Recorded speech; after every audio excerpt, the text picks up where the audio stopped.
JEE देने के बाद जो ये नया चैप्टर ओपन अप हो रहा है, इसके रिलेटेड बहुत सी चीज़ें जो इस समय मेरे दिमाग में आ रही हैं, बहुत से टॉपिक्स जिन पे मैं काम करना चाहता हूँ। इस चैनल को लेके क्या विजन है मेरा, ठीक है, वो सारी चीज़ें और रैंडम टॉक्स, आज बस वही बातें करूँगा, ठीक है। So let's start the video. तो अरे कितना सुंदर लग रहा हूँ भाई मैं। मस्त जोक मारा रे, ये हंस रहे हलकट हंस। कैमरा है क्या है, मौसम में समझ नहीं आ रहा है। क्वालिटी तो अच्छी आ रही है, ठीक है। वैसे तो कोई न्यू कंटेंट नहीं है मेरे पास जो मैं अपलोड करूं, बट यार काफ़ी चीज़ें चल रही हैं इस समय ज़िंदगी में और काफ़ी चीज़ें सीख रहा हूँ। तो फर्स्ट ऑफ ऑल कॉलेज की बात करें तो कॉलेज सोच रहा हूँ फिर बेंगलोर ही चला जाऊँ, ठीक है। 4 साल एक नई लाइफ एक्सपीरियंस करते हैं एक अच्छे सिटी में। और काफ़ी कंफ्यूजन हो रहा है एक्चुअली, वैसे बताऊँ तो, क्योंकि जेई में बेकार रैंक आई थी तो ये सोचा था कि अगर कॉमेड के से मुझे ये कॉलेज मिल जाते हैं तो मैं फट से ज्वाइन कर लूँगा, सोचूंगा भी नहीं। और अब जब वो कॉलेज मिल रहे हैं तो सोचना पड़ रहा है। Depression.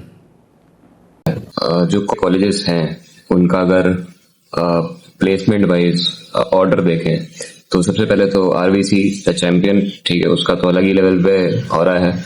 After that second number पे कुछ लोग कह रहे हैं कि एमएस रमैया है, कुछ कह रहे हैं बीएमएस है, ठीक है। तो समझ ही नहीं आ रहा है कि क्या करना है, ठीक है। बीएमएस में तो मिलने के वैसे भी मेरे चांसेस हाई हैं कि बीएमएस में तो मुझे मिल ही जाएगा कंप्यूटर साइंस या फिर कंप्यूटर साइंस का कोई स्पेशलाइजेशन, ठीक है। पर्सनली मैं बताऊं तो मैं चाहता हूं कि मुझे रमैया में मिल जाए, क्योंकि रमैया में एक तो सीट इनटेक लिमिटेड है तो कंपटीशन थोड़ा कम है और फिर पैकेज निकालना इजी है। बीएमएस में कंपैरेटिवली ब्रांचेस में सीट्स ज़्यादा हैं तो कंपटीशन ज़्यादा रहेगा, तो लेकिन मज़ा आएगा वहाँ पे भी, ठीक है। और वहाँ का मीडियन पैकेज देख के मैं डर गया कि भाई वहाँ मीडियन पैकेज 11 लाख का जा रहा है और रमैया का अगर मीडियम पैकेज देखे तो वो अराउंड 7.75 है। बाकी चीज़ों की बात करें तो प्रोग्रामिंग लैंग्वेज जैसे कि हमारी सी है, उसको सीखने की कोशिश करता हूँ, लेकिन उसका जो कंपाइलर होता है वो मेरे लैपटॉप पे इंस्टॉल ही नहीं हो रहा है, पता नहीं क्या दिक्कत है, ठीक है। तो उसको दोबारा कोशिश करता हूँ कि अगर हो जाए। मूवीज़ बहुत देख रहा हूँ इस समय और अभी रिसेंटली धुरंधर 1 जो है वो देखी, भाई क्या ही मज़ा आ गया। एग्ज़ाम्स वगैरह सारे हो चुके हैं, मैंने कोई आइज़र वगैरह का टेस्ट नहीं भरा था।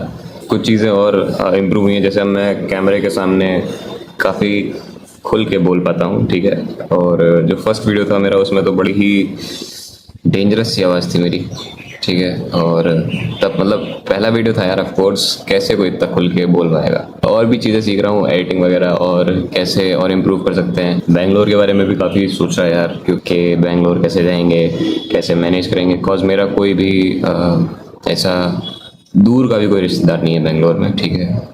आई am the first that is going to make such a great move to Bangalore.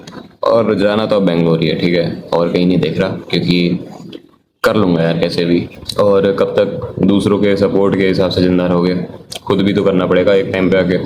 और अगर यंग एज में ही ये करना सीख जाओ तो अच्छा ही है, ठीक है।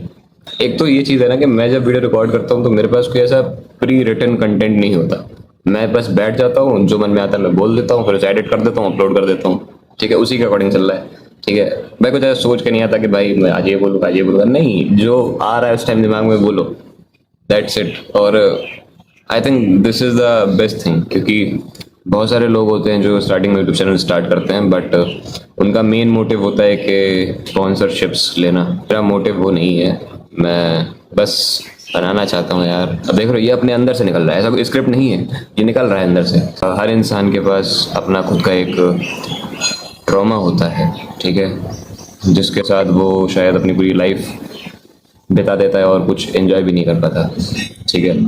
जबकि उसकी ज़िंदगी में बहुत से अलग चीज़ें भी होती हैं जिनको वो याद करके खुश रह सकता है, बट वो एक ट्रॉमा ज़िंदगी भर के लिए उसको परेशान करता है। मैं नहीं चाहता कि यार मेरे एटलीस्ट ऑडियंस में ऐसा कोई रहे जिसका ट्रॉमा उसे परेशान करे। वीडियोस देखो, चिल करो, खोल के ज़िंदगी जियो यार। ये बड़ी अच्छी चीज़ है मेरे पास, मैंने आज नोटिस की भाई कि मेरा इतना निकल आता है एडम्स एप्पल। हाँ निकल तो रहा है, ठीक है। और आज ट्राई करूँगा कि जो डबिंग मैंने लास्ट वीडियो में की थी वो आज थोड़े और अच्छी क्वालिटी में आपके पास पहुंचे। ठीक है, ट्राई करता हूँ जस्ट फेस टू फेस। 1971 के जंग के वक्त पाकिस्तान में बड़ा ही उदास सा माहौल था। मैं 6 साल का था, रेडियो सुन रहा था। उस समय जिया उल हक ने एक ऐसी बात कही जो मेरे जिस्म में कर गई। That bleed India with 1,000 cuts। बिल्कुल ऐसे ही जैसे हमने इसके जिस्म पे इतने छोटे छोटे से सुराख बनाए हैं ना, इससे भी बदतर हालत करूंगा मैं उस मुल्क की। शायद रिकॉर्ड हो गया हो, ठीक है, अच्छा रिकॉर्ड हुआ हो, ठीक है, अब एडिट करता हूँ, देखता हूँ। अगर अच्छा रिकॉर्ड हुआ होगा तो मैं डालूंगा, नहीं तो किसे पता चल रहा है। एक और चीज़, स्विमिंग सीख रहा हूँ इस समय, काफ़ी मज़ा आता है भाई स्विमिंग करने में। हाँ, अलग ही लेवल है भाई। That's all for today. We'll meet you in the next one. Till then, like the video, comment your thoughts, and most important, enjoy your life. Subscribe to my channel also. Thank you. Bye bye, guys.